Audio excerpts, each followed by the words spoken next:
નમસ્કાર વિદ્યાર્થી મિત્રો, આજે આપણે ધોરણ 10 અંગ્રેજી દ્વિતીય ભાષા એટલે કે સેકન્ડ લેંગ્વેજનો યુનિટ નંબર 5 પ્લેઇંગ વિથ ફાયરનો આપણે અભ્યાસ કરવા જઈ રહ્યા છીએ. મિત્રો, આ પાઠ છે એ સાયન્ટિફિક એટલે કે કેમિસ્ટ્રી પર આધારિત છે અને આમાં ઘણું ખરું સાયન્સને લગતી કેમિસ્ટ્રીને લગતી બાબત આવે છે. આ પાઠના નામને ધ્યાનમાં રાખીને પ્લેઇંગ વિથ ફાયર એટલે કે આગ સાથેની રમત, આ પાઠને નામને ધ્યાનમાં રાખીને આમાં ભારતની અંદર જ્યાં ફટાકડાનું ઉત્પાદન થાય છે શિવકાશીમાં, તેની વિગતો આપવામાં આવેલી છે અને આ વસ્તુ છે એ આપણા માટે કેટલી ખતરનાક છે તેના વિશેની વાત કરવામાં આવેલી છે. તો આપણે સાથે આજે અભ્યાસ કરીએ unit number 5 playing with fire. તો એનો ફર્સ્ટ પેરેગ્રાફ આપણે જોઈએ, line to line translation. One of our favourite festivals in India is Deepavali or Diwali as it is known in the north. ભારતમાં દીપાવલી અથવા ઉત્તરમાં જેને દિવાળી કહેવાય છે તે તહેવાર સૌથી મનપસંદ તહેવાર છે. ભારતના લોકોનો આમ જોઈએ તો ઘણા બધા તહેવારો છે, એમાં દિવાળી છે એ ફેવરિટ ફેસ્ટિવલ મનપસંદ તહેવાર ગણવામાં આવે છે. ઉત્તરમાં જેને દિવાળી તરીકે ઓળખવામાં આવે છે અને દીપાવલી પણ કહે છે. There is nothing to match the excitement when crackers go off in the night sky with a loud bang and a brilliant shower of colors. એનો અર્થ એવો થાય કે રાતના આકાશમાં, રાત્રિના સમયે જે આકાશમાં જે ફટાકડાઓ ફૂટવાનો અવાજ છે અને તેમાંથી નીકળતા જે તેજસ્વી રંગોથી થતી ઉત્તેજના છે, તેની સામ્યતા સાથે બીજી કોઈ વસ્તુ આવી શકે નહીં. તેના લેવલમાં આવે, તેના તોલે આવે એવું કંઈ નથી. કોઈ પણ વ્યક્તિ છે આ રાત્રિ દરમિયાન જે આકાશમાં ફટાકડા ફૂટતા હોય અને એના રંગો જે જોવા મળે છે તેનાથી આશ્ચર્યચકિત થાય છે. તે ખૂબ જ ઉત્સાહી દ્રશ્ય હોય છે.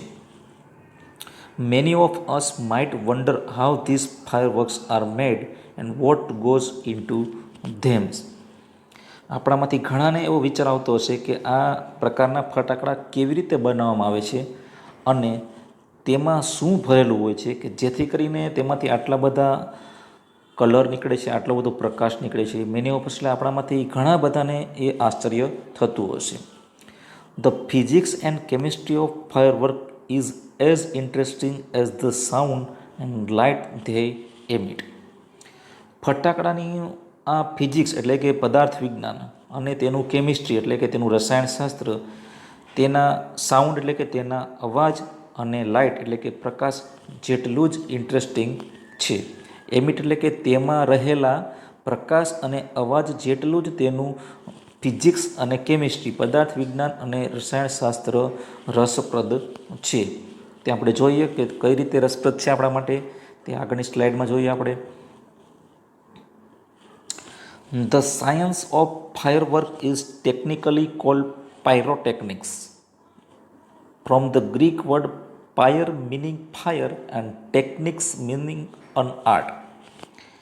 હવે ફટાકડા બનાવવાના વિજ્ઞાનને, સાયન્સ ઓફ ફાયરવર્ક્સ ઇઝ એટલે કે ફટાકડા બનાવવાના વિજ્ઞાનને પાયરોટેકનિક્સ તરીકે ઓળખવામાં આવે છે, જે એક ગ્રીક શબ્દ પરથી ઉદ્ભવ્યો છે. કઈ રીતે? તો કે બે ગ્રીક શબ્દ હતા. પાયર એટલે સળગવું, આગ અથવા અગ્નિ, અને બીજો શબ્દ છે ટેકનિક્સ એટલે કે કળા. Pyrotechnics includes not only fireworks but also a whole range of devices that use. Pyrotechnics છે એમાં માત્ર ફટાકડા જ નહીં પણ તેના જેવા બીજા ઘણા જ પદાર્થો અને સિદ્ધાંતોનો ઉપયોગ થાય છે. સિમિલર મટીરિયલ એન્ડ પ્રિન્સિપલ્સ એટલે કે તેના જેવા સમાન સિદ્ધાંતોવાળા પદાર્થોનો ઉપયોગ થાય છે. From safety matches that we use every day to solid fuel rocket boosters of the space shuttle.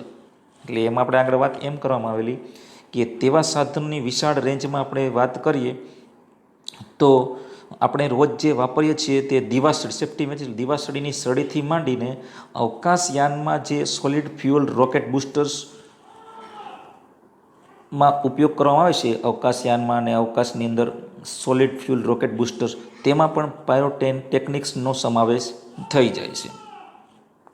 The household match is considered a special pyrotechnic device. એટલે કે આપણે જે ઘર વપરાશની દિવાસળી છે એ એક વિશિષ્ટ પ્રકારનું પાયરોટેકનિક્સનું ડિવાઇસ એટલે કે સાધન ગણવામાં આવે છે. As all the pyrotechnic effects, એટલે કે કારણ કે તેમાં કઈ કઈ ઇફેક્ટ હોય છે, અસર હોય છે, કારણ કે તેમાં વિવિધ અસરો જેવી કે હીટ એટલે કે ગરમી, સ્મોક એટલે કે ધુમાડો, લાઇટ એટલે કે પ્રકાશ, ગેસ એટલે કે વાયુ, એન્ડ સાઉન્ડ અને અવાજ આર પ્રેઝન્ટ ઇન ઇટ, તેમાં જોવા મળે છે. આ બધા જ ગુણો પાયરોટેકનિક્સના બધા જ ગુણો આ વસ્તુમાં જોવા મળે છે. એટલે આપણે જે ઘરે દિવાસળીનો ઉપયોગ કરીએ એ પણ પાયરોટેકનિક્સનું એક નાનું ઉદાહરણ છે. જે વસ્તુ સળગે, ગરમી ઉત્પન્ન કરે, ધુમાડો ઉત્પન્ન કરે, પ્રકાશ ઉત્પન્ન કરે, વાયુ ઉત્પન્ન કરે અને અવાજ ઉત્પન્ન કરે, આ બધી વસ્તુ, આવી વસ્તુ જેટલી હોય, ડિવાઇસ હોય, એનો આપણે પાયરોટેકનિક્સમાં સમાવેશ કરીએ છીએ. Next, some historians says that black powder, the basic material used in fireworks, was invented in India. કેટલાક ઇતિહાસકારો, હિસ્ટોરિયન્સ એટલે ઇતિહાસકારો, કેટલાક ઇતિહાસકારોનું એવું માનવું છે કે ફટાકડામાં જે મૂળભૂત વપરાતો પદાર્થ એટલે કે બ્લેક પાવડરની શોધ, એનું ઇન્વેન્શન છે એ ભારતમાં થઈ હતી. સુક્રાંતિ એક બુકનું નામ છે, Sukranti written more than 2000 years ago has references to weapons similar to guns and projectile weapons. એટલે કે 2000 વર્ષ પહેલાં જે સુક્રાંતિ નામની બુક લખેલી, સુક્રાંતિ નામનો ગ્રંથ લખેલો હતો, તે ગ્રંથમાં ગન એટલે કે બંદૂક અને આગળ વાત કરી કે વેપન્સ એટલે કે પ્રોજેક્ટલ વેપન્સ એટલે કે તોપગોળા જેવા શસ્ત્રોનો ઉલ્લેખ એ બુકમાં હતો. તો મિત્રો 2000 વર્ષ પહેલાંની જે બુક હતી એમાં પણ આ દારૂગોળાનો અને આવા તોપનો ઉલ્લેખ હતો. આગળ વાત કરીએ. However, the Chinese are generally considered the pioneers of pyrotechnics. આમ છતાં 2000 વર્ષ પહેલાંની બુકમાં ઉલ્લેખ હતો, તેમ છતાં સામાન્ય રીતે ચીનને પાયરોટેકનિક્સના પ્રણેતા, સંશોધક માનવામાં આવે છે. ચાઇનાવાળાની આદત છે બધી વસ્તુ કોપી માર લેવાની, ચોરી લેવાની, પછી પોતાની જાતને અગ્રેસર સાબિત કરવાની. આપણે ઘણો સમયથી જોઈએ છીએ કે ચાઇના છે એ કઈ રીતે સમગ્ર દુનિયાની અંદર તેનો કહેર ફેલાવી રહી છે. એટલે ચાઇના છે એ બધી વસ્તુમાં પોતે સાબિત કરવા એવું માગે છે કે અમે જ સંશોધન કરતા છીએ. હકીકતમાં ભારતની અંદરથી આ બુક મળી આવી 2000 વર્ષ પહેલાં, તેમાં આ પ્રકારના બ્લેક પાવડરમાંથી બનેલા દારૂગોળાનો અને તોપગોળા જેવા શસ્ત્રોનો ઉલ્લેખ હતો. They are said to have developed, એવું કહેવાય છે કે પોતાની જાતને ચાઇના પ્રણેતા માને છે અને એવું કહેવાય છે કે આપણે આગળ જોઈએ, they are said to have developed black powder more than 1000 years ago. એટલે કે 1000 વર્ષ પહેલાં આ ચાઇનાએ બ્લેક પાવડર બનાવ્યો હોવાનું કહેવાય છે, એવું કહેવાય છે માત્ર. It took at least 200 years for the knowledge to spread to the west and it was only in 1242 that an English monk Roger Bacon revealed the formula for black powder. હવે આપણે આગળ વાત કરીએ કે પશ્ચિમની અંદર, વેસ્ટની અંદર, પશ્ચિમમાં આ નોલેજનો ફેલાવો, આ જ્ઞાનનો ફેલાવો ઓછામાં ઓછા 200 વર્ષ લાગ્યા. પશ્ચિમના દેશો સુધી આ જ્ઞાન પહોંચતા 200 વર્ષ વીતી ગયા અને 1242માં રોજર બેકન નામના એક મોંક એટલે કે સાધુ, ઇંગ્લિશ મોંક એટલે અંગ્રેજ સાધુએ સંતે બ્લેક પાવડર બનાવવાનો ફોર્મ્યુલા અથવા કે નુસ્ખો એની પ્રક્રિયા જાહેર કરી. રિવીલ એટલે જાહેર કરી.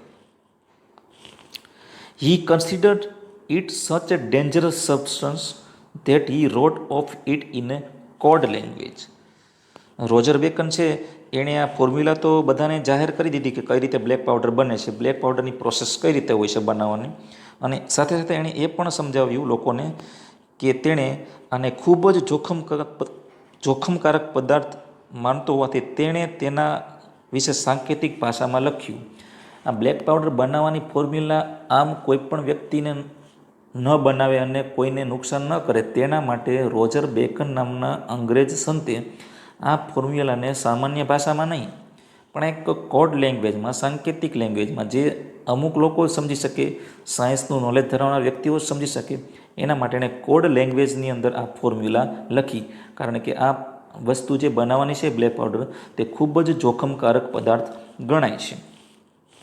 Next, the basic formula of the black powder of or gunpowder. જો બ્લેક પાવડર ને ગન પાવડર બે સેમ શબ્દ છે. The basic formula of the black powder or gunpowder has remain unchanged for centuries. એટલે કે black powder અથવા gunpowder બનાવવાના મૂળભૂત જે રીત હતી, મૂળભૂત રીત, એમાં સદીઓથી કોઈ પરિવર્તન આવ્યું નથી. જે પહેલાં બનાવતા હતા એમ જ હતું, આમાં કોઈ પણ ચેન્જીસ નથી. અનચેન્જ એટલે એમાં ફેરફાર થયેલો નથી. સેન્ચુરીઝ એટલે કે સદીઓથી. It is a blend of potassium nitrate. આ શબ્દો ખાસ યાદ રાખજો. It is a blend of potassium nitrate, charcoal and sulphur in the ratio of 75:15:10 by weight. તે એક મિશ્રણ છે. બ્લેન્ડ એટલે મિશ્રણ છે. આ મિશ્રણમાં કઈ કઈ વસ્તુઓનો સમાવેશ થાય છે? તો કે તેમાં પોટેશિયમ નાઇટ્રેટ, ચારકોલ એટલે કે કોલસો, અને સલ્ફરના વેટ મુજબ એટલે કે વજનનું પ્રમાણ 75:15:10 હોય છે. એટલે આપણે એવું કહી શકીએ કે 75% પોટેશિયમ નાઇટ્રેટ, 15% કોલસો અને 10% સલ્ફરના મિશ્રણ વડે બ્લેક પાવડર અથવા ગન પાવડર બનાવવામાં આવે છે. 3 વજનનું પ્રમાણ લખેલ છે આપણને. એટલે ખાસ યાદ રાખવાનું કે બ્લેક પાવડર છે એ 3 વસ્તુનું મિશ્રણ છે. એક તો પોટેશિયમ નાઇટ્રેટ, એક તો ચારકોલ અને સલ્ફર. 3નું વજન મુજબનું પ્રમાણ આપણને આપેલું છે. It is almost the perfect combination as it is and no further improvements or alteration need be made. એટલે કે આ પ્રમાણથી બનતું મિશ્રણ લગભગ ચોક્કસ હોય છે અને તેમાં કોઈ સુધારો, ઇમ્પ્રુવમેન્ટ એટલે કે સુધારો કે કોઈ ચેન્જ કે ફેરફારની જરૂર નથી. Expert says that this might be the only chemical product still using the same as old proportions and manufacturing techniques.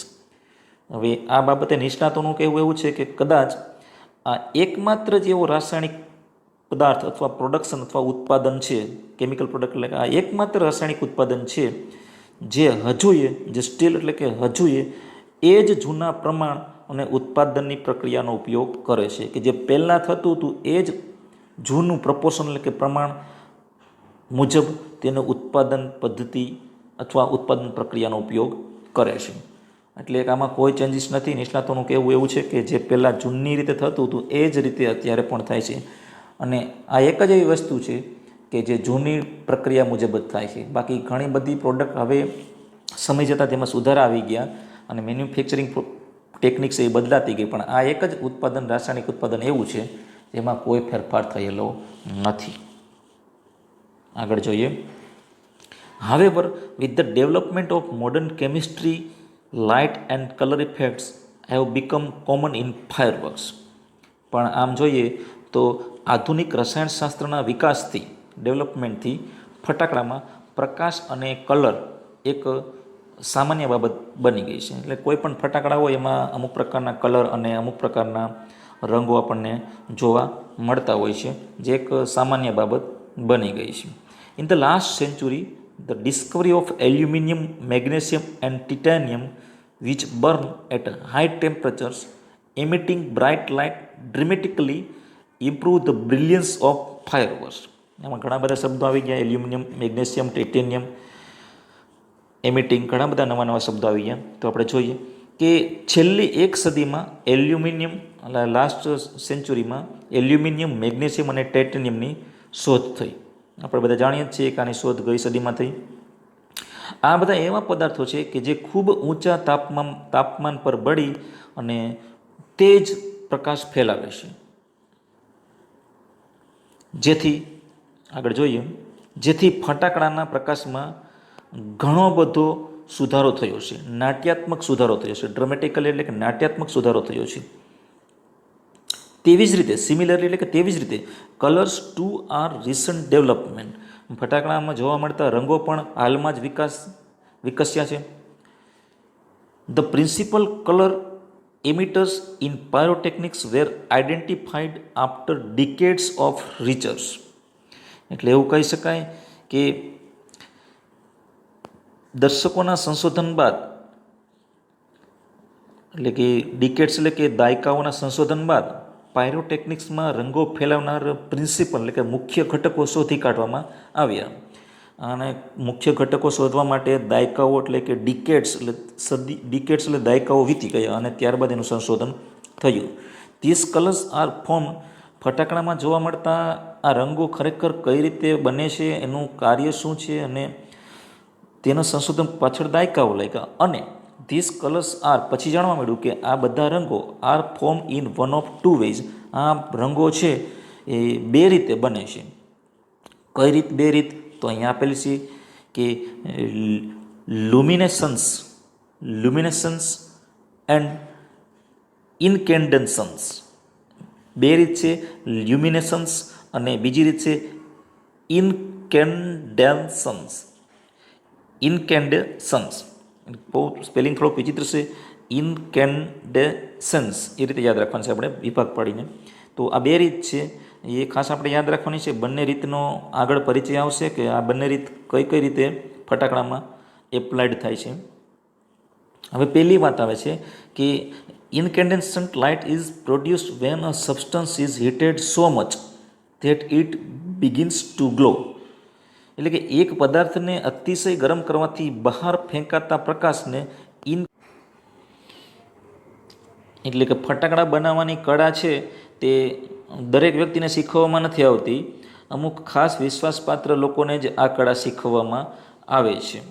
એટલે આપણે આ બાબત આમાં આગળ જોઈએ કે આ મેન્યુફેક્ચરિંગ પ્રોસેસ છે એ વિશ્વાસપાત્ર લોકોને શીખવાડવામાં આવે છે, અને માત્ર એવા વ્યક્તિઓને કે ખરેખર જેને જરૂરિયાત હોય અને જે સુરક્ષા અને સલામતીનો ધોરણોનું પાલન કરે એવા વ્યક્તિઓને જ આ કળા શીખવવામાં આવે છે. તો મિત્રો, આ પેરેગ્રાફમાં આપણને એવું જાણવા મળ્યું કે આપણા દેશની અંદર તમિલનાડુની અંદર શિવાકાશીમાં આ પ્રકારના ફટાકડાનું ઉત્પાદન થાય છે. ત્યાં ખરેખર સ્થિતિ બહુ અઘરી છે, સંતોષજનક સ્થિતિ નથી, અને સલામતીના ધોરણોનું પણ જોઈએ તેટલું પાલન નથી થતું. તેના જ કારણે આપણે વારંવાર સાંભળીએ છીએ કે અકસ્માતોની સંખ્યા ખૂબ દર વર્ષે ત્યાં બનતી હોય છે. આમ છતાં જો ખૂબ કાળજી રાખવામાં આવે તો આ બનાવોની સંખ્યા ઘટી શકે. નેક્સ્ટ આગળ જોઈએ. In many countries fireworks are not allowed to be used by individuals. ઘણા દેશોની અંદર ઇન્ડિવિજ્યુઅલ કે વ્યક્તિગત રીતે ફટાકડાનો ઉપયોગ કરવા દેવામાં આવતો નથી. Only community displays specially organise with the help of experts are allowed. એટલે માત્ર સામુદાયિક દેખાવ, કોઈ સાર્વજનિક કાર્યક્રમ હોય તો જ નિષ્ણાતોની મદદથી આ આયોજિત સાર્વજનિક પ્રદર્શનોને એટલે સમુદાયોને પરવાનગી આપવામાં આવે છે. કોઈ ખાસ વ્યક્તિ એક્સપર્ટને બોલાવવામાં આવે અને એના દ્વારા ફટાકડા ફોડવામાં આવે, કોઈ પણ વ્યક્તિ ન ફોડી શકે. A great deal of care is taken for safety at this displays. આ પ્રકારના દેખાવની અંદર, આ પ્રકારના પ્રદર્શનની અંદર ખૂબ જ કાળજી લેવામાં આવે છે અને ધ્યાન રાખવામાં આવે છે. However since even children are allowed to play with fireworks in India. પરંતુ ભારતની વાત આવે મિત્રો, ત્યારે ભારતની અંદર બાળકોને પણ ફટાકડા સાથે રમવા દેવામાં આવતા હોવાથી અમુક ચોક્કસ સુરક્ષા અને નિયમોનું પાલન કરવું મહત્ત્વનું છે. કારણ કે in India it is important to observe certain safety rules. ભારતની અંદર તો બાળકોને પણ છૂટ છે, એટલે ખાસ પ્રકારના નિયમો અને સુરક્ષાના બાબતોને ધ્યાનમાં રાખવાનું અતિશય મહત્ત્વનું છે, કારણ કે આનાથી ભયંકર અકસ્માત કે નુકસાન થઈ શકે છે. Next, firework should be stored, handle and lit with care. એટલે ફટાકડાનો સંગ્રહ કરવો અને ઉપયોગ ખૂબ કાળજીપૂર્વક કરવો જોઈએ. They should never be stored or unpacked near a flame, gas cylinder or heater.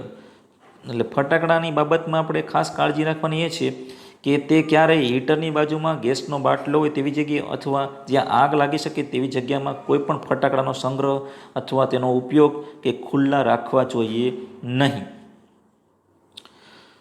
One should never wear long, loose cloth or nylon clothes when lighting crackers. એટલે કોઈ પણ વ્યક્તિ જે ફટાકડો ફોડતો હોય તે વ્યક્તિએ ખાસ કરીને લાંબા ઢીલા કપડાં અથવા નાયલોનના કપડાં પહેરવા જોઈએ નહીં, કે જેથી આગ લાગે તો બચવાના ચાન્સીસ પણ ઓછા રહે, જેમાં આગ ઝડપી પ્રસરે. એટલે આવા કપડાં, ઢીલા કપડાં, નાયલોનના કપડાં કે લાંબા કપડાં પહેરવા જોઈએ નહીં.